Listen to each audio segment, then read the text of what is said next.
Merci de nous retrouver ici au Centre international de conférence de Sipopo en Guinée équatoriale. La 25e session ordinaire de la conférence des chefs d'État et de gouvernement de la communauté économique des États de l'Afrique centrale vient de s'achever. Et comme promis sur les antennes de la télévision panafricaine pendant le commentaire tout à l'heure, nous avons maintenant le grand honneur de recevoir sur ce plateau Gilberto da Piedade Verissimo, qui est le président de la commission. Avec lui, nous allons revenir sur ce qu'il faut retenir au terme des échanges entre les chefs d'État, rappeler qu'il y avait plusieurs points à l'ordre du jour. Il était par exemple question de voir quel serait le texte d'application, notamment de la réforme de cette organisation, afin que celle-ci puisse être le véritable levier qu'elle doit être de l'intégration communautaire au sein des 11 États membres. Monsieur le Président, merci à vous de nous faire cet honneur. Merci à vous. Alors, on ne va pas passer par 4 chemins. Qu'est-ce qu'on doit retenir au terme de la conférence des chefs d'État de la CEAC après que ceux-ci se soient retirés à huis clos pour délibérer sur l'agenda que leur proposait la conférence des ministres qui a siégé un peu plus tôt ici à Malabo? Oui. Donc, pour dire que d'abord, tous les 11 États membres de la communauté ont été représentés à cette conférence des chefs d'État. Je pense que c'est la première où tous les 11 États sont représentés. Il y a aussi le fait que les chefs d'État qui sont venus à Malabo sont venus avec leurs épouses, les premières dames. Il y a même un chef d'État qui n'a pas pu venir, mais il a envoyé son épouse. Parce que c'est aussi aujourd'hui, le 18 octobre, le 41e anniversaire de la CAC. Alors, vous parlez bien sûr du président Évariste Ndayishimiye et de son épouse Angéline Ndayishimiye qui était bel et bien présente parce qu'en même temps, c'était une édition anniversaire. La CEAC a 41 ans, fondée le 18 octobre 1983 à Libreville, au Gabon. Oui. Il a été comme père fondateur, président Mobutu Sese Seko, du Zaïre à l'époque, président Omar Bongo, du Gabon, président Paul Biya, du Cameroun, président Sassou Nguesso, du Congo, Brazza, président Hissène Habré, aussi, sont quelques des pères fondateurs de notre communauté. On pourrait dire que la CAC avait né déjà 2 ans avant, parce que le 18 octobre 1981, à Libreville aussi, ces mêmes chefs d'État, donc par rapport au Tchad, n'était pas président Hissène Habré, il était président Ngokono Edei, mais ils se sont retrouvés avec le président Dos Santos de l'Angola. Ils se sont retrouvés à Libreville et pour échanger sur comment faire avancer la région, Afrique centrale. Et à ce jour, ils ont pris la décision de mettre en place la CAC. Ils se sont retrouvés 2 ans après, les mêmes, ce qui avait été remplacé, c'est le président Ngokono Edei, mais les autres étaient là, président Dos Santos, président Mobutu, président Omar Bongo, président Sassou, président Biya. Ils étaient là et à ce jour, ils ont signé les traités fondateurs de la communauté économique des États de l'Afrique centrale.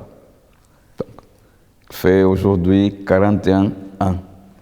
Donc, président Biya est encore là, est vivant. Président Sassou est vivant.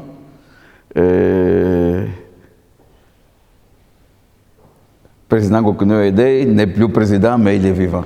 Ce sont les 3. sont encore vivants.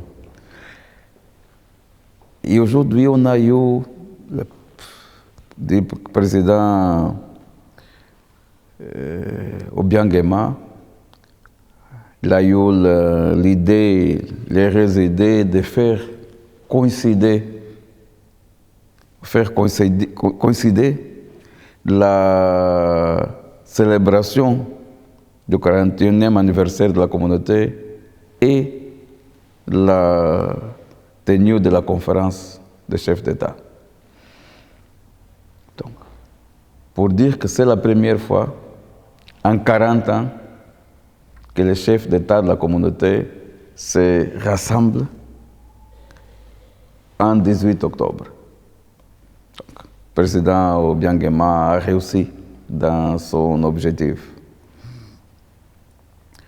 On a eu avec nous le président Touadéra, président Sassou Nguesso, père fondateur, président Villanova de São Tomé et Príncipe et président Brice Nguema du Gabon. Alors, vous êtes en train de citer ces chefs d'État qui ont été présents ici à Malabo, ici à Sipopo, à l'occasion de ce, on ne va pas dire seulement 48e anniversaire, mais également à l'occasion de la 25e session ordinaire de la conférence des chefs d'État, qui est la plus haute instance de l'organisation, celle-là qui prend les décisions et qui la guide sur la voie notamment des missions qui sont siennes, à savoir celle de favoriser l'intégration économique et aussi aujourd'hui la paix et la stabilité dans la région. Alors tout à l'heure on va faire le bilan en parlant bien sûr du chemin parcouru, mais avant cela je voudrais vous ramener une fois de plus, Excellence, à ce qui s'est passé aujourd'hui. On vous a écouté, vous étiez tout à fait clair dans vos propos, vous avez affirmé très clairement que l'objet de la conférence des chefs d'État d'aujourd'hui et surtout du huis clos était la délibération autour notamment du projet de texte d'application que vous avez conçu visant à permettre une mise en place véritable de la réforme de l'organisation qui a été bouclée en 2020. Alors, est-ce qu'au sortir de là, vous êtes satisfait? Pleinement satisfait. Parce qu'aujourd'hui, nous pouvons dire que tous les tests d'application du traité révisé et tous les tests réglementaires de la communauté, tous les tests sur la mise en place de la zone de libre-échange et l'union douanière de la CAC sont approuvés. Les chefs d'État, on a commencé par le comité technique spécialisé, les conseils des ministres et les chefs d'État ont validé tous les tests. Pour dire ça, il n'était pas l'objet principal de la conférence. Parce que la conférence, l'objet principal de la conférence était faire une analyse sur les cadres de la situation politique et sécuritaire dans notre région.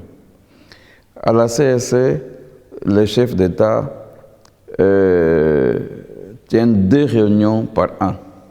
Une des réunions, la deuxième réunion, celle-là, est dédiée à l'environnement de paix et sécurité à la région. Ça a été l'objet principal. Mais les chefs d'État, à la 24e session, sont plantés un objectif de faire approuver tous les tests à cette conférence. Donc, ils nous ont donné la tâche de travailler pour y arriver. Et c'est ça qu'on a fait. Tous les tests ont été travaillés. Le comité technique justice et affaires juridiques qui fait l'analyse sur la conformité juridique de tous les tests qui sont produits par la communauté a siégé pendant 17 jours ici à Malabo, à niveau d'experts et après à niveau des ministres. Donc 13 jours les experts, 4 jours les ministres pour regarder tous les tests et pour les présenter à la conférence des chefs d'État. Parce que c'était la tâche que les chefs d'État avaient impartie. Arriver à la 25e session ordinaire avec les tests prêts pour être validés. Et donc, les ministres ont réussi, et les tests sont là. Il a été fait une analyse de la situation, l'environnement politique sécuritaire de notre région. En réalité, c'est le point qui a pris plus de temps. Vous savez, on a la situation politique et sécuritaire de notre région conduit aussi la région à une situation de production de déplacés internes et réfugiés. Vous l'avez dit dans votre discours, d'ailleurs en précisant que le Tchad, de façon ironique, est que la République démocratique du Congo, de façon ironique, est le premier pays producteur de déplacés internes au monde. Alors, vous l'avez dit avec une certaine ironie, peut-être pour limiter un peu la gravité, l'extrême gravité de la situation. Alors, j'ai envie simplement de vous demander, quand on sort de cette rencontre entre chefs d'État, avec aussi les représentants des autres États qui n'ont pas été représentés au plus haut niveau, est-ce qu'au sortir de là, vous avez pu avoir quelque chose entre Paul Kagame et Félix Tshisekedi? Est-ce que vous pensez aujourd'hui qu'ils se parlent encore? Il y a un cadre appelé processus de Luanda, dans lequel la situation en RDC est appréciée. La particularité de la 25e session ordinaire, c'est qu'elle a pris la décision que dorénavant, toutes les sessions de la conférence des chefs d'État doivent apprécier les niveaux d'évolution de la situation, du traitement sur cette situation. Parce que jusque-là, la conférence des chefs d'État disait que la CSC était observateur. Mais la CSC cherche à être un observateur plus actif. Et donc, à chaque session de la conférence des chefs d'État, la conférence va recevoir un rapport. Donc, pendant telle période, il faut dire que la conférence des chefs d'État se tient à chaque 6 mois. Chaque 6 mois. Donc, la prochaine sera au mois d'avril, ici, aussi à Malabo. Et la conférence devrait recevoir un rapport. Pendant cette période, les Congolais et les Rwandais se sont rencontrés, à quel niveau, qu'est-ce qu'ils ont décidé, comment est-ce que les choses avancent, comment est-ce que les choses évoluent. C'est ça que les chefs d'État ont décidé pendant cette conférence. Vous savez une chose intéressante, c'est qu'à la 26e session ordinaire de la conférence des chefs d'État, qui va se tenir ici à Malabo au mois d'avril, c'est le président Paul Kagame qui va prendre la présidence de la conférence des chefs d'État. Donc, on a eu déjà le président Tshisekedi, Anna, on va avoir le président Kagame aussi, Anna. Donc, il va prendre avril 2025 jusqu'à avril 2026. C'est le président Kagame, le président d'exercice. Donc, peut-être lui-même va faire les comptes rendus à ses homologues, à ses pairs, sur l'évolution du traitement de la situation de la relation entre la RDC et le Rwanda. Une autre chose, jusque-là, à niveau de la CAC, les différends entre la RDC et le Rwanda étaient traités comme une crise humanitaire. la seule préoccupation était humanitaire. En oubliant que la crise humanitaire est conséquence de la crise politique et sécuritaire. Donc, la conférence, la 25e session, cette fois bien apprécié la situation pour se dire oui, on va traiter les conséquences, la situation humanitaire, les déplacés, les réfugiés, mais aussi on va regarder les côtés politiques sécuritaires de cette crise. Par rapport au côté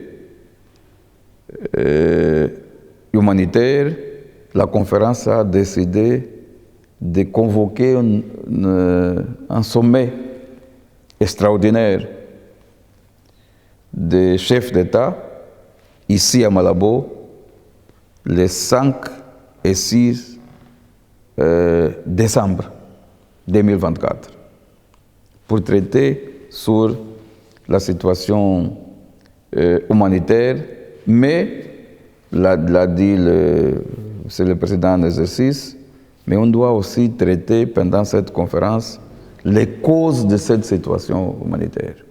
Cela voudrait dire revenir et évoquer ces causes politiques.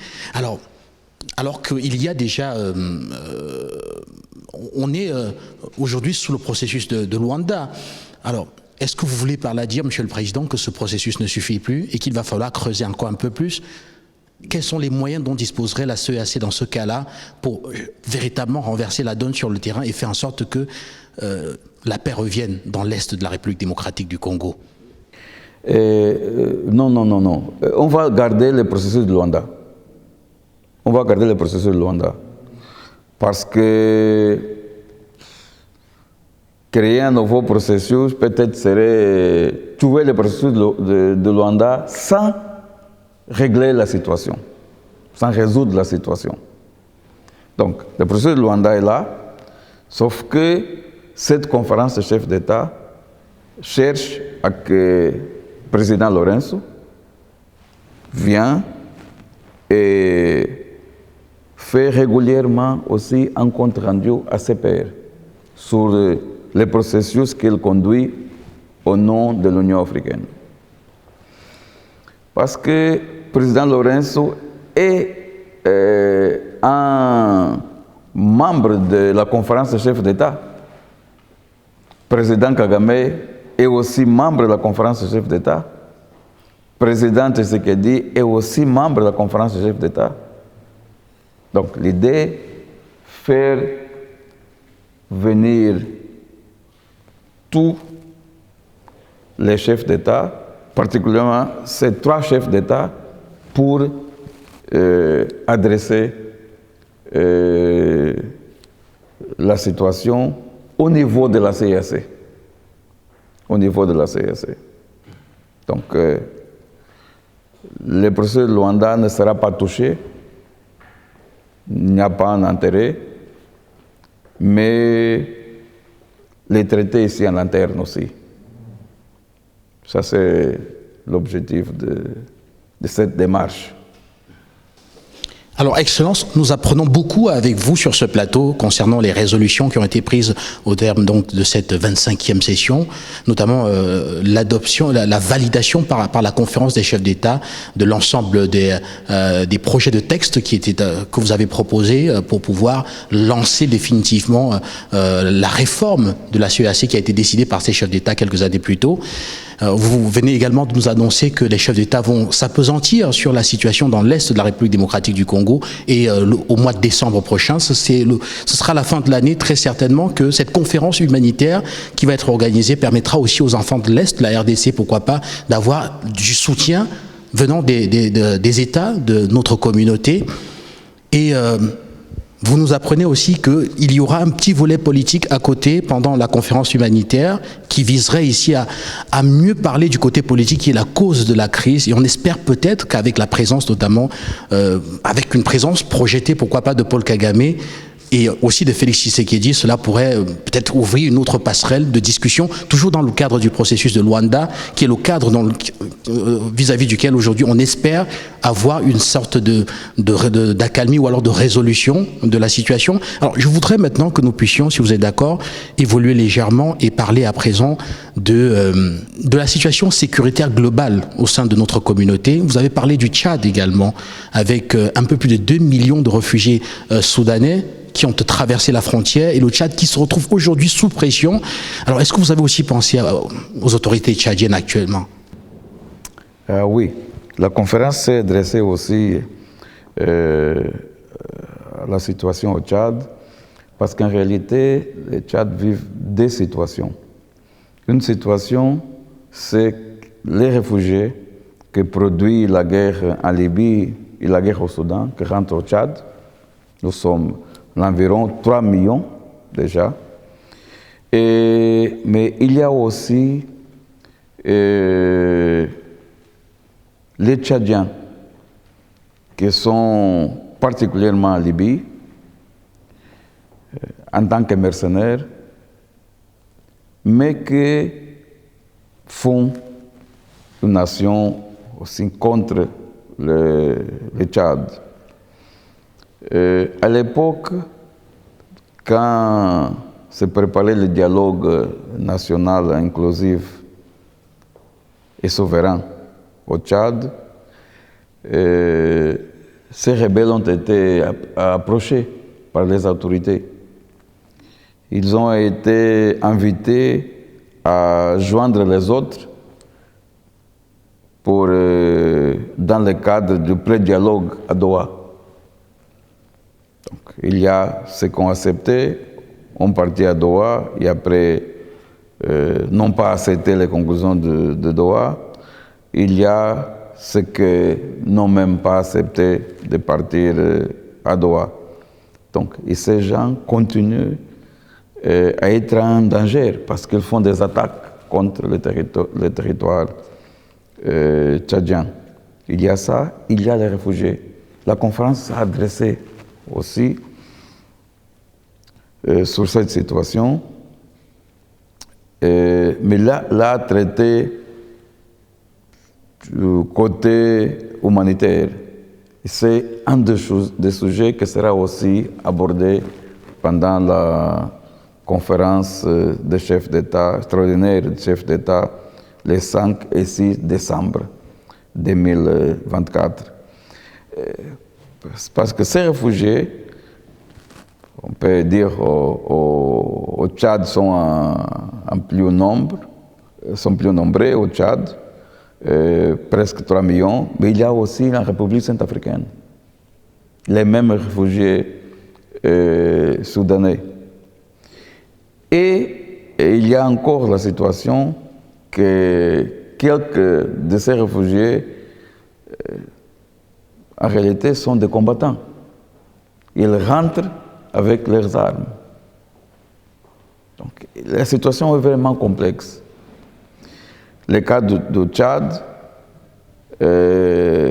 qui a déjà toutes ces situations de réfugiés, il a encore les problèmes de la pluie qui a créé des inondations au Tchad. Et aujourd'hui, presque la moitié de la ville de N'Djamena est sous l'eau. Donc, il y a vraiment un drame humanitaire dans notre région Afrique centrale. C'est que les chefs d'État veulent adresser à cette conférence de décembre 2024. Nos réfugiés, les déplacés internes, à 80%, je l'ai dit ce matin, sont produits de situations de conflit. Mais il y a aussi le dérèglement climatique, comme qui a créé les inondations au Tchad, a créé les inondations au Cameroun aussi. Il y a la situation du lac Tchad qui est en train de disparaître. Tout ça sont aussi causes des réfugiés, des déplacés et du drame humanitaire que notre région est en train de vivre. Monsieur le Président, je propose que nous puissions encore un peu rester sur la situation sécuritaire de notre sous-région et aussi humanitaire, puisque cela a été aussi le cœur des échanges entre chefs d'État lors de cette 25e conférence. Alors, quand on part du Tchad, on voit également l'ouest du Cameroun, avec notamment la menace terroriste séparatiste qui continue à causer des morts dans cette région du Cameroun. Alors, est-ce que vous en avez aussi parlé? Et si oui, quelles sont les perspectives qu'envisagent les chefs d'État de la sous-région vis-à-vis de cette situation? Oui, les chefs d'État de la région ont décidé d'encourager le Cameroun à suivre les mesures qu'ils sont déjà en train d'appliquer, en train de mettre en œuvre. Vous savez qu'il y a eu la conférence politique que le président Biya a organisée. Il y a les plans de reconstruction que le président Biya a aussi mis en place. Il y a vraiment des mesures à caractère social que l'État camerounais a mis en place qui aident à faire face, à régler la situation au nord-ouest, au sud-ouest et même à l'extrême nord. Et la conférence a décidé d'encourager le gouvernement du Cameroun à continuer à faire cet effort. Parce qu'on sent que cet effort, la conférence sent que cet effort est en train de donner un résultat. Et le Cameroun a été encouragé à suivre ça. On connaît l'effort financier que l'État camerounais est en train de faire pour appliquer ces mesures. On connaît que jusque-là, plus de 700 milliards de francs CFA ont été dépensés par le gouvernement du Cameroun, notamment naturellement avec l'appui de quelques partenaires, pour mettre en œuvre ces politiques à caractère social et qui sont en train de donner un résultat. Donc, l'État camerounais, le gouvernement du Cameroun a reçu le soutien de la communauté et il a été encouragé pour la communauté à continuer à appliquer ces mesures. Monsieur le Président, à côté de la situation sécuritaire de la sous-région, il y a également la question des élections. 2025 va être une année décisive, ou alors une année, mais alors très importante au sein de la CEAC, avec plusieurs États qui vont être engagés dans des processus électoraux. On peut citer le Cameroun, on peut citer la République centrafricaine, on peut même citer le Gabon, notamment avec le référendum constitutionnel. Alors, est-ce qu'en se retrouvant à huis clos, les chefs d'État ont évoqué cette situation aujourd'hui et quelle est la lecture peut-être qu'ils auraient dressée des perspectives à venir concernant cette question? Oui, les chefs d'État, ils ont adressé cette situation. Cette réunion a été bonne parce que les chefs d'État ont vraiment adressé le cadre politique et sécuritaire de notre région. Ils ont touché tous ces points. Et la Commission a reçu l'instruction de se préparer pour faire l'observation à tous ces échéances électoraux. Donc, il y a cette année le référendum au Gabon, cette année 2024. Il y aura les élections législatives, provinciales et locales au Tchad, cette année, au mois de décembre. Il y aura l'élection en République centrafricaine, l'élection aussi en 2025. Il y a l'élection au Cameroun à 2025 aussi. Et l'instruction que la conférence a donnée à la commission, c'est de se préparer pour faire une bonne observation. Parce que la conférence s'est préoccupée sur l'état de gouvernance de notre communauté. Parce que c'est aussi la source des conflits. Là où il manque la bonne gouvernance, il y a des conflits. Et son Excellence président Obiang-Nguema, pour 2 fois, c'est-à-dire à l'ouverture et à la clôture, il a cité la vision de notre communauté, qui est bien établie dans ces tableaux. Et notre communauté, elle cherche à avoir un avenir commun dans un environnement de paix, de sécurité et de stabilité, mais qui est assuré par le développement durable, la bonne gouvernance, l'amélioration croissante des conditions de vie de la population, la liberté et la justice. Donc cet arbre, il représente la vision de la communauté.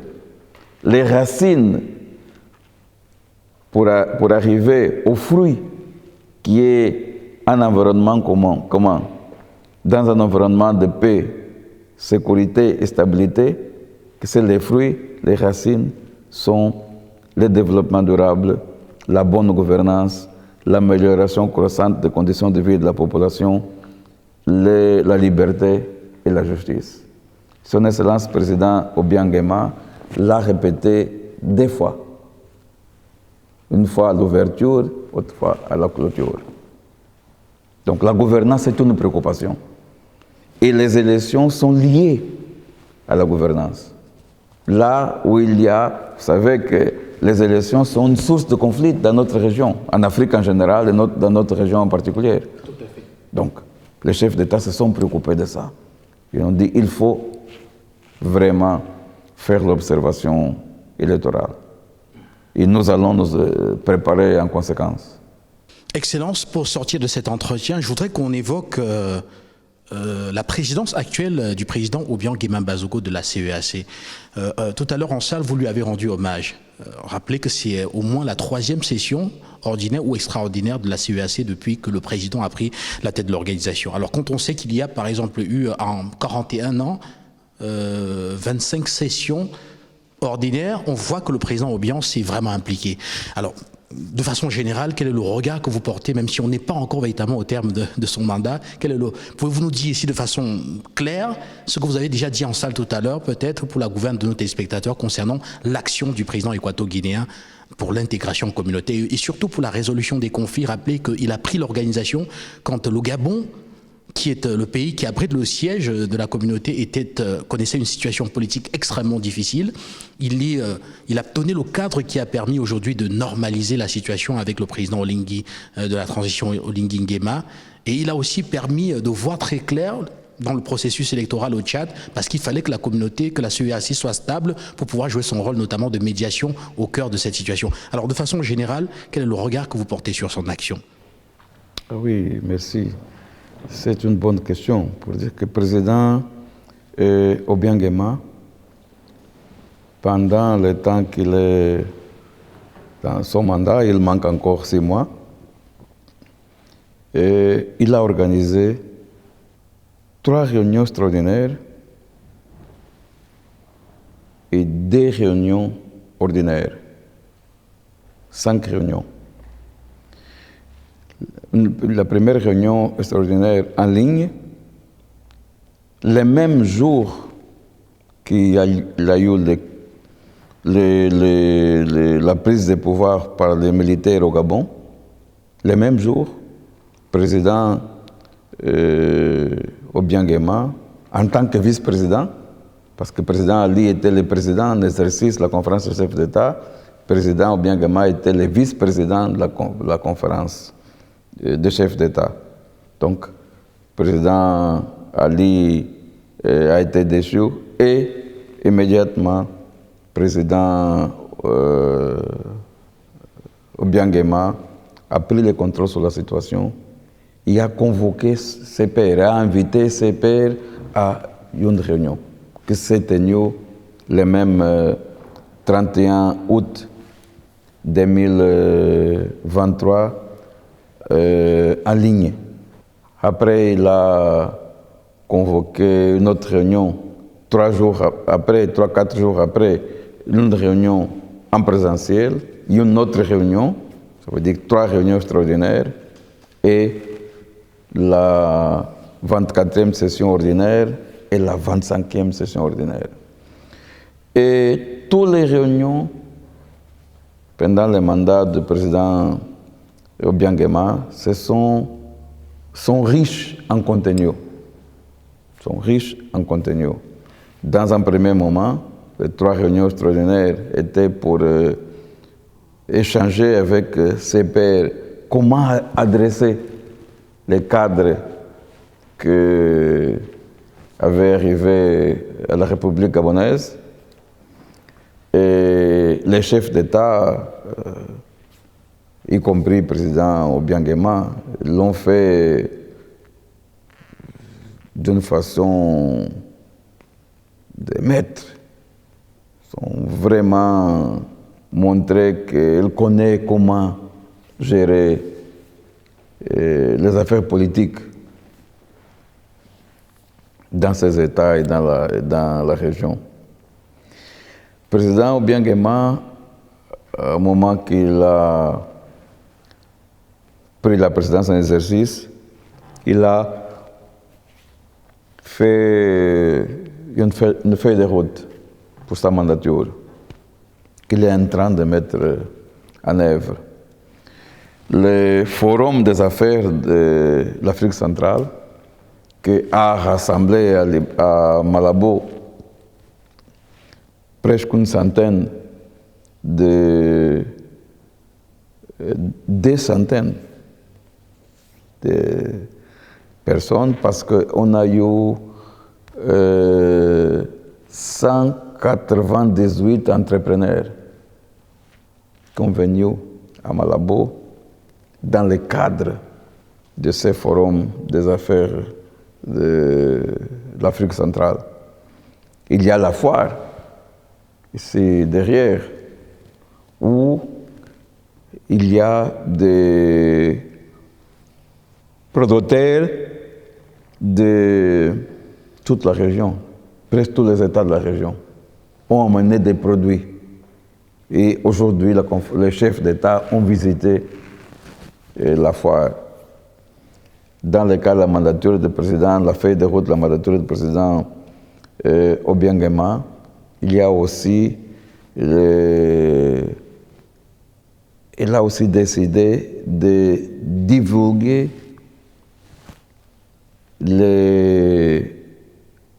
ce qu'on appelle les droits communautaires, les dispositions, les traités révisés, les protocoles sur la paix et sécurité dans notre région, les tests sur l'énergie, sur l'éducation, sur l'environnement, parce qu'il y a des tests dans la communauté. Mais presque personne ne les connaît. Et il a voulu combler ces vides. Et il s'est tenu ici aussi les 14 et 15 octobre le forum sur les droits communautaires qui a amené à Malabo des praticiens des droits de différents niveaux et de différentes natures, parce qu'on a eu des parlementaires, on a eu des doyens des universités, on a eu des bâtonnières, des ordres d'avocats. Donc, nous sommes rassemblés pour discuter, pour échanger sur ce qu'on peut appeler les droits communautaires. Dans la feuille de route, le président Obiang Nguema était aussi la finalisation de tous les tests d'application du traité révisé et tous les règlements des organes de la communauté.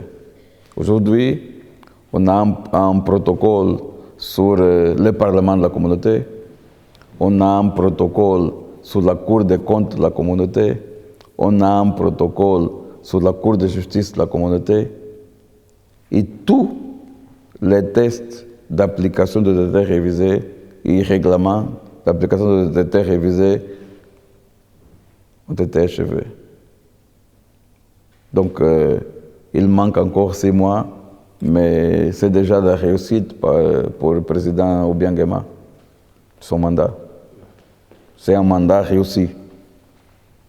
Excellence, nous sommes arrivés au terme de cet entretien. Il ne me reste plus qu'à vous remercier pour votre disponibilité d'avoir aussi confié cette interview exclusive à Afrique Média au terme d'une journée d'échange riche entre les chefs d'État de la CEAC. On vient de dresser d'ailleurs le bilan de la journée. Merci infiniment.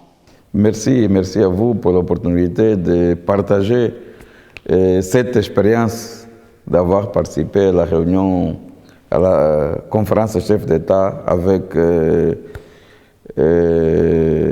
ce que voit, ce qu'écoute Afrique Média. Merci beaucoup. Merci, Excellence. Merci aux téléspectateurs de la télévision panafricaine. Cet entretien est à présent terminé et comme on vous l'a promis, nous venons de vous proposer le président de la commission de la CEAC, à son Excellence Gilberto da Piedade Verissimo, qui vous a donc dressé les grandes orientations que dressent les chefs d'État des 11 pays membres de la CEAC concernant notamment la paix et la sécurité de la région, concernant également l'évolution de l'intégration économique et aussi de l'intégration sociale. Restez simplement sur Afrique Média, on vous reviendra un peu plus tard, toujours avec beaucoup plus d'exclusivité.